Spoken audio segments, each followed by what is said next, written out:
Kan ditembak dengan tank Bapak Ibu. Dan rumah-rumah di sana, ya rumahnya bentuk flat, itu gedung-gedung, kemudian itulah satu saja yang tembakkan, maka hancurlah semuanya. Maka dahulu negeri itu juga, Palestina juga sama. Siapa yang menghancurkan ketika itu? Dihancurkan oleh seorang pemimpin zalim yang bernama Bukhtun Nasr. Nah, yang menghancurkan Yahudi itu bukan orang Islam ketika itu Bapak Ibu, tapi yang menghancurkan adalah para penyembah paganisme. Penyembah paganisme itu penyembah berhala. Maka saya berpikir Bapak Ibu, bisa jadi nanti yang akan menghancurkan Yahudi itu bukan orang Islam saat ini, tapi bisa jadi orang-orang yang agama lain yang ikut berperang di situ. Ini logika saya saja yang berpikir. Karena dahulu Yahudi itu bukan umat Islam yang membantai Bapak Ibu, tetapi dihancurkan oleh Bukhtun Nasr. Ini kisahnya di sini. Assalamualaikum warahmatullahi wabarakatuh. Saya bersama Biker Subuhan Pekanbaru Riau. Bagi yang sudah bergabung, istiqomah. Bagi yang belum, segera bergabung. Kiamat sudah dekat. Berkah selalu, sukses. Assalamualaikum warahmatullahi wabarakatuh.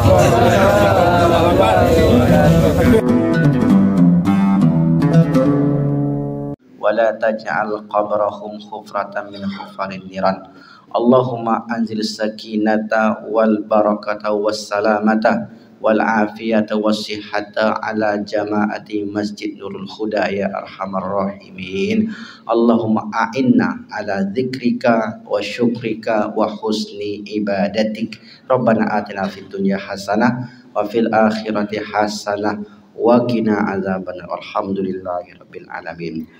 Kaum muslimin, Bapak Ibu hadirin hadirat yang dimuliakan Allah. Tema kita pagi ini tentang logika Al-Quran dalam menjelaskan hari berbangkit. Logika Al-Quran menjelaskan tentang hari berbangkit. Banyak sekali ayat-ayat Al-Quran yang menjelaskan kepada kita seperti apa nanti kita akan berbangkit.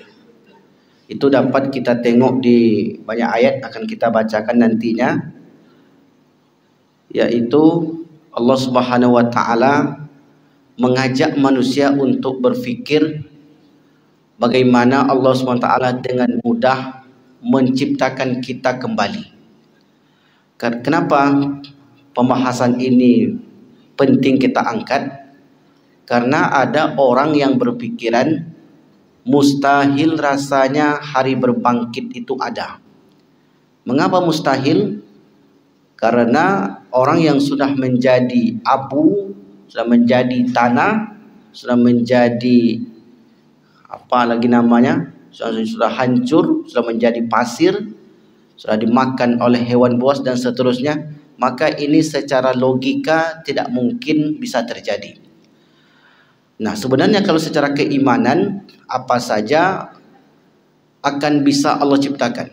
Karena dalam kajian kita atau kajian yang lain, kajian sifat 20 akidah yang diajarkan oleh para ulama terdahulu, ada salah satu sifat Allah itu Al-Qudrah, maha kuasa, Al-Iradah, maha berkehendak, Al-Alim, maha mengetahui.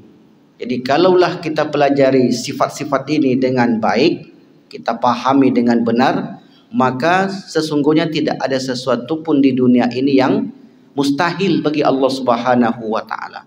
Dan Allah kisahkan banyak cerita di Al-Quran yang beberapa kali kita sebutkan, seperti kisah Nabi Uzair. Kisah Nabi Uzair, seorang nabi yang diwafatkan oleh Allah selama 100 tahun, kemudian hidup kembali. Seperti Nabi Isa alaihissalam yang Allah angkat, kemudian di akhir zaman akan Allah turunkan. Nah, secara akal manusia ini memang tidak bisa diterima. Tetapi Allah Subhanahu wa Ta'ala yang maha kuasa tadi, apa saja mampu ia lakukan. Inilah menjadi sebab Bapak Ibu, seorang kafir Quraisy Mekah yang bernama As bin Wa'il.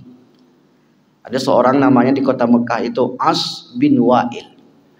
As bin Wa'il ini ketika didakwahkan kepada mereka tentang hari kiamat, hari berbangkit, ada balasan dari kehidupan di dunia ini, tiba-tiba As bin Wa'il ini datang menemui Nabi Muhammad. Sebenarnya dia kedatang itu untuk mengejek. Kenapa? Karena As bin Wa'il itu membawa tanah, membawa abu orang-orang yang sudah meninggal. Kalau kita meninggalkan dimakan tanah, tinggallah tulang-tulang ataupun pasir-pasir yang dimakan oleh tanah tadi. Tubuh kita yang dimakan oleh tanah, maka tinggallah sisa-sisa itu. Lalu kemudian dibawalah oleh As bin Wa'il itu ke hadapan Rasulullah segenggam tanah, yang mana dahulu tanah ini adalah bekas di mana orang meninggal. Lalu setelah itu dihembuskan ataupun dituangkan di hadapan Rasulullah. Dia katakan, apakah ini yang akan dibangkitkan wahai Muhammad? Maksudnya, ini yang sudah menjadi tanah ini, apakah ini yang akan dibangkitkan? Di mana letak akalmu? Mungkinkah tanah ini yang sudah menjadi, yang tulang belulang ini sudah menjadi tanah romim? Romim itu izaman warufatan, yang sudah menjadi abu ini akan dibangkitkan kembali. Lalu kemudian Rasul bacakan ayat Al-Quran. Karena Rasul tidak bisa juga menjawab dengan logika dia, sebab hal itu termasuk ranah gaib. Maka Rasulullah membacakan ayat Al-Quran. Turunlah kemudian, atau Rasul bacakan surat Yasin, surat ayat yang ke-87 kalau tidak salah. Wa daraballahu mathalan wa nasiya khalqa qala may yuhyil 'izama wa hiya ramim. Jadi wa daraballahu mathalan wa nasiya khalqa. Wa daraballahu, dan Allah memberi perumpamaan kepada mereka, daraballahu wa nasiya khalqa, lalu mereka melupakan ciptaan mereka. Wa hiya ramim, karena sudah menjadi abu dan tulang belulang. Maka dijawab oleh ayat berikutnya, qul yuhyihal ladzi ansha'aha awwala marrah. Katakanlah, siapakah yang mengadakan, yang menciptakan kalian pertama kalinya? Ini kan pertanyaan. Yang pertanyaan untuk menjawab tantangan daripada As bin Wa'il ini.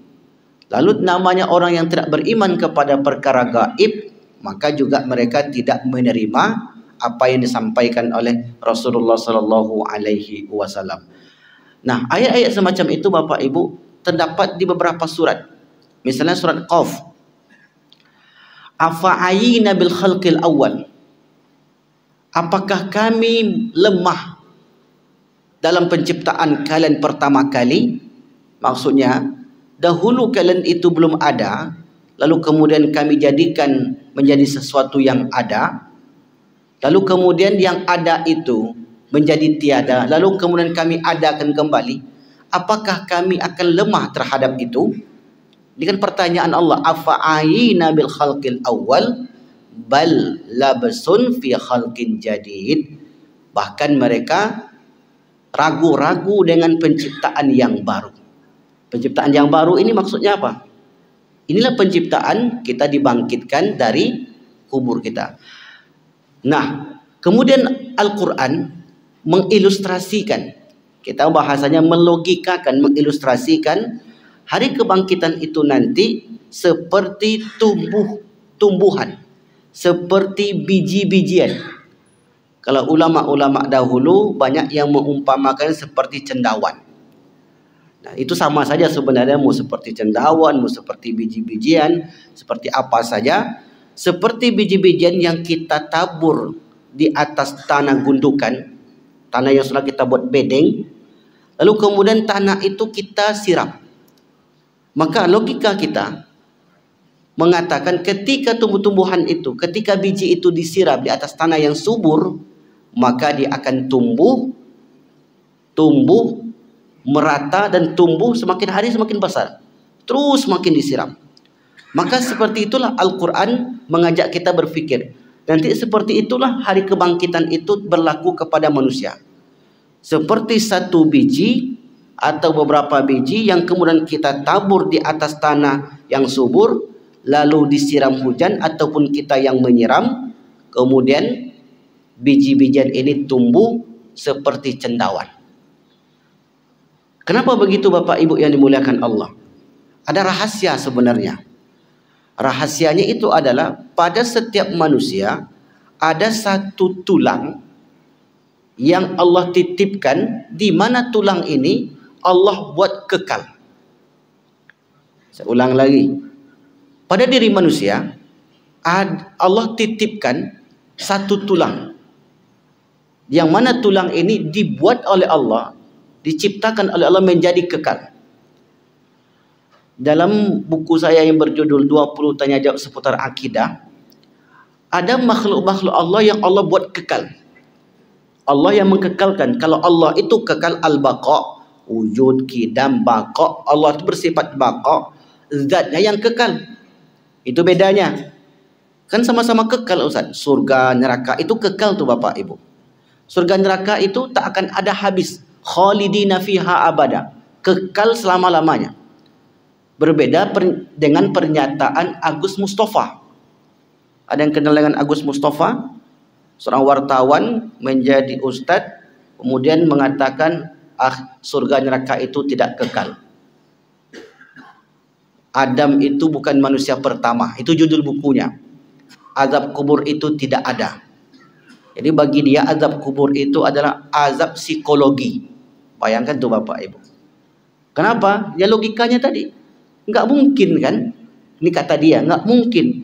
Orang yang sudah menjadi abu, sudah menjadi tulang, sudah menjadi air, masa itu yang diazab? Kalau memang azab kubur itu ada himpitan kubur, apa yang mau dihimpit? Orang sudah menjadi abu, abu sakit nak kalau dihimpit? Ini logika dia. Maka dibawakan juga kepada logika akhirat. Surga dan neraka itu tidak kekal. Adam itu bukan manusia pertama. Nah, apakah dia mencari sensasi atau wallahu a'lam bishawab? Yang jelas begitulah yang kita ketahui. Nah, akhirnya kemudian ternyata kajian orang ini juga banyak diminati. Jadi apa-apa kajian itu diminati, banyak peminatnya. Yang bagus diminati, yang tak bagus pun diminati. Apalagi yang aneh-aneh itu banyak peminatnya Bapak Ibu. Dulu ada namanya Ujang Bustami. Kalau sini Wandi Bustami. Ujang Bustami. Ada Bapak tengok tuh. Yang menangkap jin lah, menangkap jenglot lah. Rupanya kalau orang kita ni Pak senang yang begitu. Menangkap-menangkap yang unik-unik itu senang, banyak penontonnya. Kalau di Facebook itu 3 tahun yang lalu, 4 tahun yang lalu, itu sampai 35.000 yang live. Bayangkan tuh Bapak Ibu. Saking penasarannya orang yang perkara seperti itu. Nah, tapi sekarang hilang. Karena semacam itu hanya mampu bertahan sebentar saja. Nah, maka oleh karena itu Al-Quran banyak mengajak kita berpikir. Agama Islam ini bukan agama yang tiba-tiba kalian harus percaya, tidak. Karena kepercayaan kita didasari dengan data-data ilmiah. Al-Quran ini menurut saintis seperti yang diungkapkan oleh Zakir Naik, 80% itu bisa diilmiahkan. Adapun yang 20%-nya lagi karena bersifat gaib, maka itu tak bisa diilmiahkan. Dalam logika kami, kata dia, para saintis, sesuatu itu yang melebihi 80% keilmiahannya, maka itu dianggap semuanya 100% itu ilmiah. Ini kata orang ilmiah. Kita kan bukan peneliti, tapi itu ungkapan Zakir Naik ketika dia berdebat dengan para ateis. Nah, di sini Bapak Ibu yang dimuliakan Allah, Allah mengumpamakan hari kebangkitan itu seperti biji-bijian yang ditanam di tanah yang tandus, kemudian tanah itu disiram hujan, tumbuhlah dia. Dari mana tadi tumbuhnya? Dari satu tulang yang Allah titipkan pada setiap manusia. Sebagaimana sabda Rasulullah, kullu ibni Adam ya'kuluhut turab. Setiap kita ini, setiap anak Adam dimakan tanah. Ini maksudnya pada umumnya, kecuali dulu ada beberapa kasus yang Allah buat dia kekal. Ini kan orang-orang tertentu seperti Nabi, para penghafal Quran, para syuhada. Pada umumnya kalau kita meninggal akan dimakan tanah. Illa kecuali yang tak dimakan tanah itu, kata Rasul, ajbal zanab, tulang ekor. Ini namanya tulang ekor. Jadi di bagian tempat duduk kita itu ada satu tulang yang paling ujung. Maka yang paling ujung itu sebelah tulang ekor. Tulang ekor ini didesain oleh Allah Subhanahu wa taala dengan desain yang tidak bisa hancur. Nah, begitu Bapak Ibu. Karena dibuat Allah kekal. Tulang ekor, roh itu kekal itu. Surga, neraka, Lauhul Mahfuz, Qalam. Inilah, kalau nggak salah ada 7. Ini ada tinggal 1. Ada 7 kalau nggak salah yang saya tulis. Ini saya sebutkan 6. Arash 1. Nah, inilah yang dikekalkan oleh Allah Subhanahu wa taala. Kalau Allah Subhanahu wa taala zatnya yang kekal.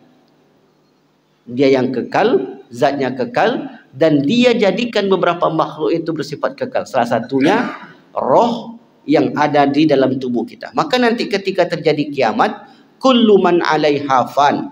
Segala sesuatu yang ada di alam semesta ini binasa. Wa yabqa. Dan yang kekal adalah Allah. Dan ada makhluk-makhluknya yang dibuat oleh kekal oleh Allah. Surga dan neraka hancur nak ketika alam semesta ini hancur? Maka tidak.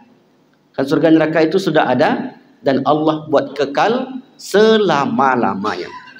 Okey, baik. Kita ambil beberapa ayat tentang logika Al-Quran dalam menjelaskan hari kebangkitan. Pertama, Quran surah Az-Zukhruf. Zuhruf surat yang ke-43 ayat 11. Allah berfirman, "Walladzi nazzala minas samaa'i ma'an biqadarin fa ansharna bihi baldatan maita kadzalika tukhrajun." Dan dialah yang menurunkan air dari langit menurut ukuran yang diperlukan. Lalu dengan air itu kami hidupkan negeri yang mati, negeri yang tandus.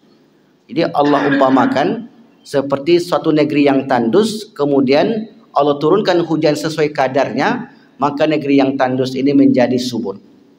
Seperti itulah kamu akan dikeluarkan dari kubur. Makanya dahulu ada namanya hari Yaumul Khuruj, hari di mana kita akan keluar. Nah, keluarnya kita saat itu seperti tanah yang tandus yang kemudian disirami air ataupun disirami hujan. Kadzalika takhrujun. Seperti itulah nanti kata Allah, kalian akan bangkit dari kubur. Ini kan Al-Quran mengajak kita untuk berpikir logis, Bapak Ibu. Karena hari ini ada orang yang mengatakan pembahasan akidah itu tidak bisa dilogiskan, tidak bisa diilmiahkan. Kata siapa itu? Kata guru Gembul. Pernah dengar Bapak Ibu? Yang kemarin debat dia. Tak bisa diilmiahkan akidah itu. Tapi Al-Quran itu mengajak kita untuk berpikir. Makanya namanya ada hukum kausalitas sebab akibat. Maka salah satunya Allah ngajak kita berpikir bagaimana nanti hari berbangkit itu seperti apa. Ada ilustrasikanlah oleh Allah Subhanahu wa taala seperti tanah yang tandus yang kemudian disirami hujan. Satu lagi, surah Ar-Rum, surat yang ke-30, ayat yang ke-50. Allah berfirman, "Fanzur ila athari rahmatillah." Maka lihatlah kepada rahmat-rahmat Allah yang ada pada kalian, bekas-bekas rahmat Allah yang ada pada kalian. Kaifa yuhyil arda ba'da mautiha. Bagaimana Allah Subhanahu wa taala menghidupkan bumi yang sebelumnya mati, bumi yang tandus. Inna dzalika la muhyil mauta. Sesungguhnya hal itu benar-benar akan dihidupkan sesuatu yang mati. Wa huwa ala kulli syai'in qadir. Dan Allah terhadap sesuatu sangat mampu. Maksudnya Allah itu mampu untuk melakukan apa saja. Dalam ayat yang lain, Al-A'raf, ayat yang surat yang ke-7, ayat yang ke-57. Wa huwallazi, dan dialah yang yursilur riyah, yang mengirimkan angin. Karena kenapa angin disebut? Karena sebelum hujan datang akan ada angin, dihembus oleh angin. Yursilur riyaha busyron, sebagai kabar gembira, baina yaday rahmah, yang diantaranya ada rahmat Allah. Hatta idza aqallat sahaban, sehingga awan itu menjadi menyatu, saat menumpuk ke satu tempat, siqalan yang tebal, suqnahu, kami airi, li baladin mayyitin, terhadap bumi yang tandus, bumi yang mati. Fa anzalna bihi al-ma'a, lalu kami turunkan dengannya air. Fa akhrajna bihi, kami keluarkan dengannya min kulli samarat, dari segala tumbuh-tumbuhan. Mungkin Bapak Ibu pasti terbayang kalau setelah tersebut tumbuh-tumbuhan yang disiram. Setiap hari kita rawat, kita siram, kita rawat terus, kita beri pupuk dan seterusnya. Nah, seperti apa tumbuh-tumbuhan itu tumbuhnya? Maka seperti itulah kata Allah, kadzalika nukhrijul mauta. Maka seperti itulah kami akan keluarkan kematian itu.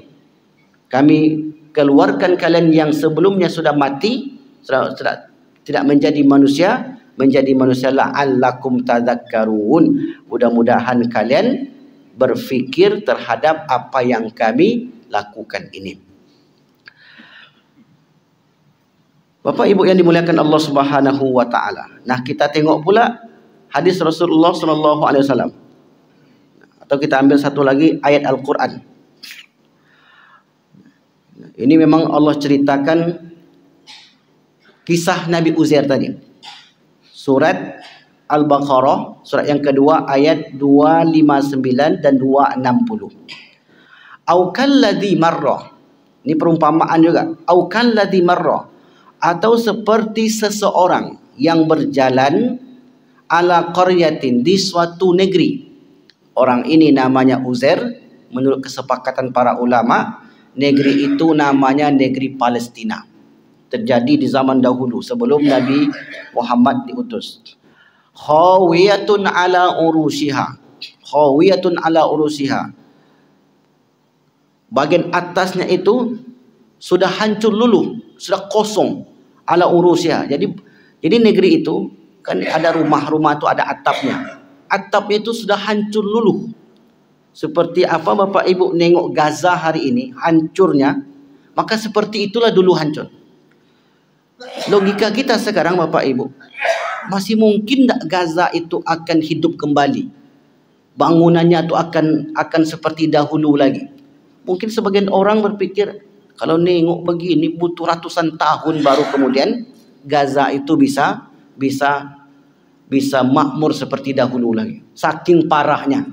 Sebenarnya kan kita mengungkapkan itu karena saking parahnya kondisi di Gaza hari ini. Hampir seluruh Gaza itu rata. Kan ditembak dengan tank Bapak Ibu. Dan rumah-rumah di sana, ya rumahnya bentuk flat, itu gedung-gedung, kemudian itulah satu saja yang tembakkan maka hancurlah semuanya. Maka dahulu negeri itu juga Palestina juga sama. Siapa yang menghancurkan ketika itu? Dihancurkan oleh seorang pemimpin zalim yang bernama Bukhtun Nasr. Nah, yang menghancurkan Yahudi itu bukan orang Islam ketika itu Bapak Ibu. Tapi yang menghancurkan adalah para penyembah paganisme. Penyembah paganisme itu penyembah berhala. Maka saya berpikir Bapak Ibu, bisa jadi nanti yang akan menghancurkan Yahudi itu bukan orang Islam saat ini. Tapi bisa jadi orang-orang yang agama lain yang ikut berperang di situ. Ini logika saya saja yang berpikir. Karena dahulu Yahudi itu bukan umat Islam yang membantai Bapak Ibu, tetapi dihancurkan oleh Bukhtun Nasr. Ini kisahnya di sini. Dan kisah lainnya tengok di Quran surat yang ke-17. Surah Al-Isra ayat 5 sampai ayat 7. Di situlah cerita di mana dulu Israel itu dimusnahkan oleh Bukhtun Nasr. Maka yang diceritakan dalam ayat ini ada seorang nabi bernama Uzair.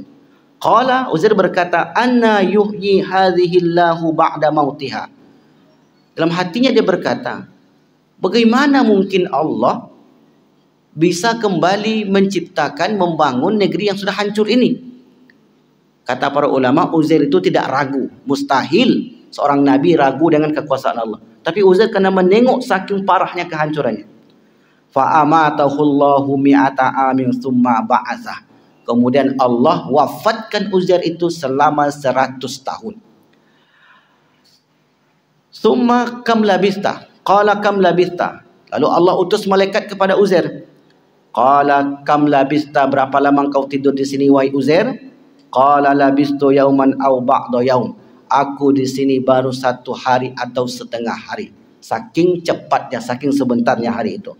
Qala, malaikat itu menjawab, bal labista mi'ata amin. Tidak wahai Uzair, engkau di sini sudah tidur 100 tahun. Fanzur ila ta'amika, lihatlah makanan-makananmu ini, wa syarabika, dan minuman-minuman yang kamu bawa dari rumah, lam yatasannah, tidak berubah. Jadi malaikat tadi mengatakan engkau di sini wahai Uzair sudah 100 tahun. Coba tengok makanan dan minuman yang kamu bawa dari rumah. Ditengok makanan dan minuman, rupanya makanan dan minuman Uzair itu sama sekali tidak berubah. Tetap seperti itu. Maka di sini Uzair langsung menjawab, coba lihat makanan dan minuman saya ini tidak berubah. Ini bukti bahwasanya saya di sini baru 1 hari atau setengah hari. Lalu kemudian kata malaikat, wangzur ila himarika. Coba lihat keledaimu itu wahai Uzair. Ketika dia melihat bapak ibu, keledainya sudah menjadi tanah. Walinaja'alaka ayatan linnas, agar kami jadikan tanda-tanda bagi manusia. Wangzur ilal izam, dan tengoklah kepada tulangnya itu. Kaifanun shizuha, bagaimana kami rakit dan susun kembali. Disusun kembali oleh Allah Subhanahu wa taala. Summa naqsuha lahma, kemudian ditumbuhkan kembali daging-daging yang ada pada tulang tersebut seperti sedia kala. Lalu kemudian diberi nyawa lagi oleh Allah. Maka nanti begitulah Bapak Ibu, ketika tubuh kita ini sudah diciptakan kembali, kalau bentuknya dalam satu riwayat yang saya dapati, bentuk kita ini nanti di padang mahsyar ataupun di surga itu tingginya setinggi Nabi Adam. Jadi nggak ada yang kecil nanti Bapak Ibu. Setinggi Nabi Adam. Adapun perawakan kita seperti perawakan Nabi Yakub. Dan wajahnya itu setampan Nabi Yusuf. Yang perempuannya juga seperti dibuat oleh Allah cantik. Makanya inilah kemudian yang menyebabkan laki-lakinya yang di dunia, suaminya yang di dunia, tidak memilih bidadari surga. Karena dibuat oleh Allah cantik di depan suaminya. Semakin hari mereka itu semakin cantik. Nah begitulah setelah utuh kita ini menjadi satu wujud, di situ Allah tiupkan kembali ruh yang sudah diambil tadi. Maka disitulah kita hidup. Maka ruhnya keledai itu ditiupkan kembali sehingga dia berteriak dengan teriakan keras seakan-akan kiamat sudah terjadi. Maka kata Uzair, qala a'lamu annallaha ala kulli syai'in qadir. Kemudian hidup lagi. Kenapa tadi makanannya tidak berubah Bapak Ibu? Allah ingin memberikan pesan kepada Uzair, begitulah kehidupan akhirat. Seberapa lama pun kalian hidup di sana, kan tak akan berubah. Karena rupanya ketika saya jelaskan tentang kehidupan akhirat, ada yang bertanya, kalau kita nanti di sana Ustaz, di akhirat, kan beribu-ribu tahun itu. Nanti kami tua lagi enggak Ustaz? Jadi bayangnya seperti di dunia Bapak Ibu. Kecil, tua, kecil, muda, tua, mati, kemudian kecil. Tidak ada tuanya. Maka diilustrasikanlah seperti makanan yang ada pada Uzair tadi, tidak berubah sama sekali. Ini logika Al-Quran. Kemudian yang kedua, wa idh qala Ibrahim, kisah Nabi Ibrahim. Ayat berikutnya, Rabbi arini kaifa tuhyil mauta. Ya Tuhanku, tengokkan, perlihatkan kepadaku bagaimana engkau menghidupkan yang mati. Qala awalam tu'min, kata Allah kepada Ibrahim, wahai Ibrahim, apakah engkau tidak percaya, tidak beriman kepadaku?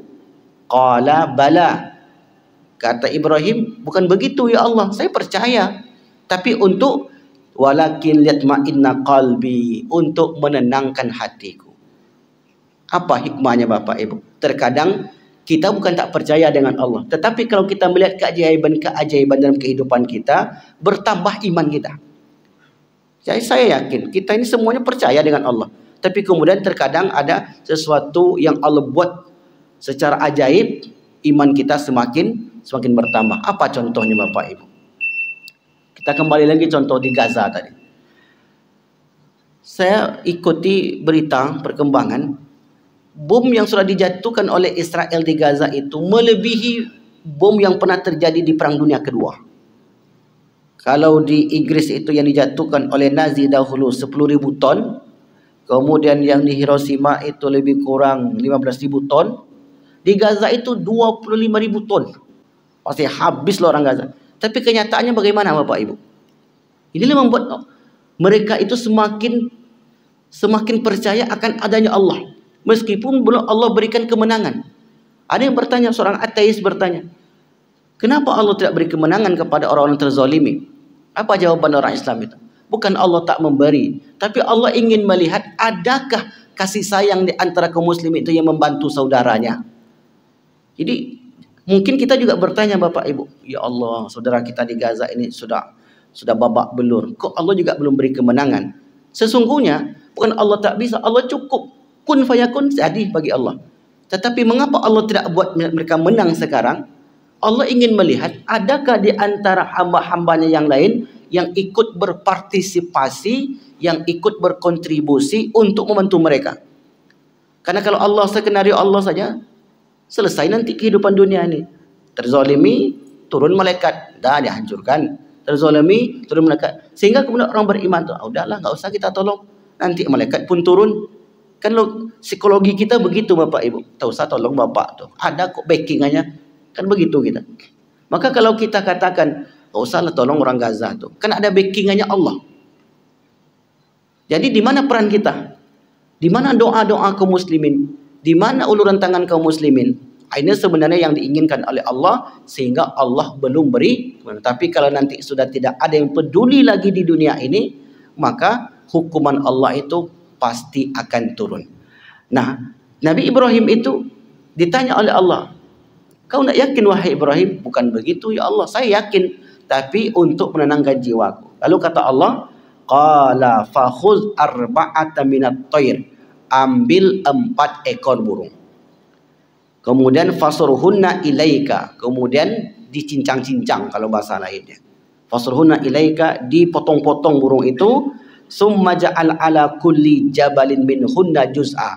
Setiap kepingan-kepingan, potongan-potongan burung itu diletakkan di 4 gunung yang berbeda. 1, 2, tempat yang jauh. Lalu kemudian setelah dilakukan oleh Ibrahim, dicarilah beberapa ekor burung, kemudian dipotong-potong, kemudian bagian-bagiannya ini, daging-dagingnya ini letakkanlah di 4 gunung yang berbeda. Sesudah itu, summat uhunna, wa Ibrahim panggil burung itu. Panggil burung itu. Ibrahim pun panggil Bapak Ibu. Tidak tahu bahasanya seperti apa. Al-Quran yang menyebutkan seperti, dipanggillah burung yang sudah dipotong dan cincang oleh Ibrahim tadi. Ya'tika sa'ya. Tiba-tiba dia mengepakkan sayapnya kembali, datang ke hadapan Ibrahim. Begitulah logika kematian, hari kebangkitan nanti. Makanya ada sebelum ini kita bahas Yaumul Khuruj. Yauma yasma'una sayhata bil haq, dzalika yaumul khuruj. Pada hari itu kalau mendengarkan suara yang keras dengan satu kali panggilan, maka semuanya akan keluar dari kuburnya. Ini Ibrahim kan diperintah Allah, potong burung-burung itu, kemudian engkau panggil dengan panggilan yang keras. Dipanggillah oleh Ibrahim. Tiba-tiba burung itu datang kepada Ibrahim alaihissalam. Kemudian burung itu dalam keadaan hidup seperti sedia kala. Wa'lam annallaha azizun hakim. Dan ketahuilah wahai Ibrahim, sesungguhnya Allah itu maha perkasa atas segala sesuatu. Atau maha perkasa dan bijaksana terhadap segala sesuatu. Maka inilah beberapa ayat yang dapat kita ambil sebagai pegangan bahwasanya hari berbangkit itu pasti akan terjadi. Maka logika-logikanya ataupun ilustrasi-ilustrasi yang disampaikan oleh Allah Subhanahu wa taala menambah keimanan kita. Kan itu intinya Bapak Ibu. Menambah keimanan kita. Oh, berarti benar. Ada nanti hari berbangkit. Walaupun saya sudah menjadi tanah, walaupun saya mati di lautan, walaupun saya meninggal nanti, mohon maaf misalnya terbakar, walaupun saya hanyut hilang tertimbun bebatuan gunung, walaupun saya nanti meninggalnya di bulan, walaupun saya nanti meninggalnya tak tahu di bumi mana, karena Al-Quran mengatakan wala tadribi ay ardin tamut, kamu tak tahu di bumi mana kamu akan meninggal. Tetapi Allah Subhanahu wa taala akan kumpulkan kembali kita dengan mudah. Nah, kemudahan itu dijelaskanlah di dalam beberapa ayat-ayat suci Al-Quran. Wallahu alam bissawab.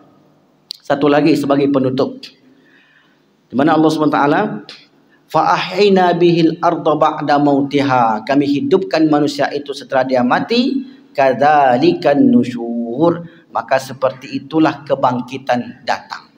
Maka kata Ibnu Abbas dalam Tanwir Al-Mikbas, Allah mengirimkan angin lalu menurunkan hujan ke negeri-negeri yang tidak ditumbuhi tumbuhan.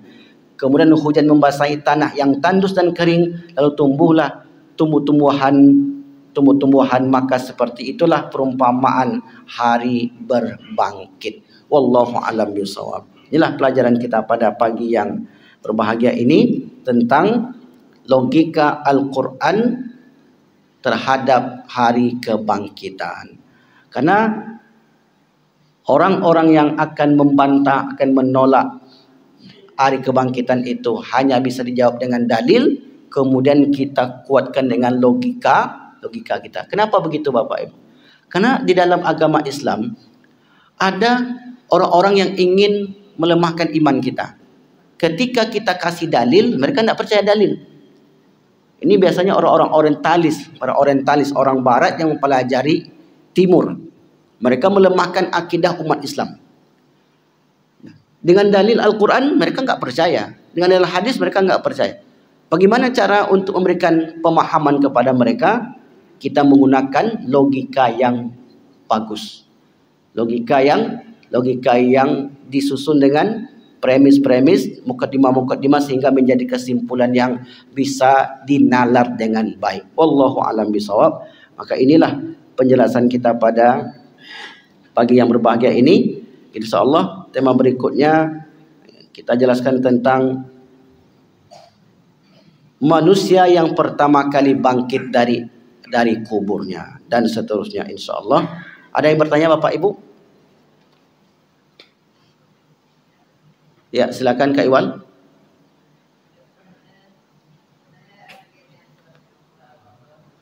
Al-Baqarah 259 260.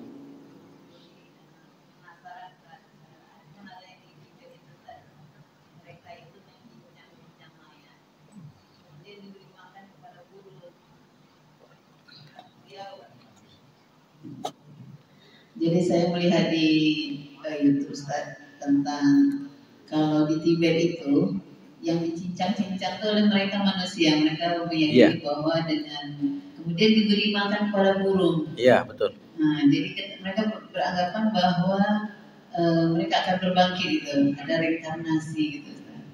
Tapi saya menyeramkan dari itu Ustaz. Ternyata di Al-Quran ada, cuma bedanya kalau dulu yang dicincang itu burung, yang mereka cincang itu manusia, mayat. Ya, jadi di Tibet itu ada sebuah keyakinan. Tibet itu dekat mana? Cina ya. Jadi kalau mereka meninggal Bapak Ibu dibawa ke halaman terbuka, kemudian dipanggil burung bangkai untuk memakan jasad-jasad yang sudah mati ini. Mungkin sudah cincang atau lain sebagainya. Nah, karena bagi mereka ya, setelah roh itu berpisah, ya jasad ini menjadi bangkai. Tak ada gunanya. Kalau kita menghormati, karena Nabi kita mengajarkan akhlak terhadap jenazah. Begitulah Islam itu Bapak Ibu. Coba kita perhatikan, ya apa yang kita lakukan ini. Sebelum kita kuburkan seorang yang meninggal, kita mandikan, kita bersihkan, kita beri pakaian terbaik. Kalau dipikir-pikir logika sederhana, untuk apa juga? Kan itu Pak. Untuk apa lagi dimandikan? Nanti kan kita masuk juga ke tanah, apa langsung dikubur kan begitu. Tapi inilah akhlak yang diajarkan oleh Rasulullah. Manusia itu mulia, sampai meninggal pun tetap dimuliakan. Bahkan ketika dia sudah meninggal, kita tidak boleh lagi menyebut aib-aib mereka. Begitulah Islam memuliakan seorang. Walaqad karramna bani Adam. Sungguhnya kami telah memuliakan anak cucu Adam. Sampai dia meninggal, kita tetap memuliakan. Sementara di Tibet tadi diletakkan oleh halaman terbuka, kemudian dimakan, disayat-sayat oleh burung pemakan bangkai tadi. Satu lagi, mereka ini memiliki keyakinan reinkarnasi. Hal itu mirip dengan ajaran Syiah. Di Syiah itu ada reinkarnasi. Karena saya dulu menulis tesis S2, ada tugas kuliah S2 namanya Ar-Raja'ah. Ar-Raja'ah itu adalah suatu akidah, keyakinan yang ada pada Syiah, bahwasanya sebelum hari kiamat terjadi, imam-imam mereka dan orang-orang yang terzalim menurut mereka akan bangkit ke dunia ini untuk membalas dendam. Setelah itu baru terjadi kiamat. Nah, ini namanya reinkarnasi. Nah, reinkarnasi ini ajaran dari siapa? Saya dulu pernah belajar filsafat Bapak Ibu ketika di Al-Azhar. Reinkarnasi itu kalau tak salah istilah itu tanasuhul arwah. Roh itu ketika seorang meninggal, rohnya akan berpindah terlebih dahulu ke hewan ini, ke binatang ini. Nah, nanti setelah kehidupan yang berikutnya, roh-roh yang masuk ke hewan tadi akan kembali lagi ke jasad mereka. Nah, itu yang saya dapati dalam kitab-kitab filsafat. Orang filsafat itu kan nggak mengakui akan adanya hari kiamat. Makanya yang mereka akui adalah adanya hari kehidupan lain. Kehidupan lain itu yang disebut dengan reinkarnasi. Seperti apa dia dahulu di kehidupan dunia, maka nanti dia akan seperti itu lagi di kehidupan akhirat. Reinkarnasi. Nah, itulah sebutnya tanasuhul arwah. Tapi apakah reinkarnasi itu ada? Di dalam Islam tidak ada. Jelas di sini Bapak Ibu? Wallahu alam bisawab. Mungkin ini yang dapat kami sampaikan. Ya, insyaallah akan kita lanjutkan di pertemuan-pertemuan berikutnya. Kita tutup dengan doa auzubillahi minasyaitonirrajim. Bismillahirrahmanirrahim. Alhamdulillahirabbil alamin. Assalatu wassalamu ala asyrafil anbiya'il mursalin wa ala alihi wa ashabihi rasul jami'in. Allahumma khtim lana wa ajalana bi husnil khatimati was sa'ada wa la takhtim alaina bi sul khatimati wasyaqawah. Rabbana atina fid dunya hasanah wa fil akhirati hasanah wa qina azabannar. Alhamdulillahirabbil alamin. Subhanakallahumma bihamdika asyhadu an la ilaha illa anta astaghfiruka wa atubu ilaik. Wa lafu minkum. Wassalamu alaikum warahmatullahi wabarakatuh.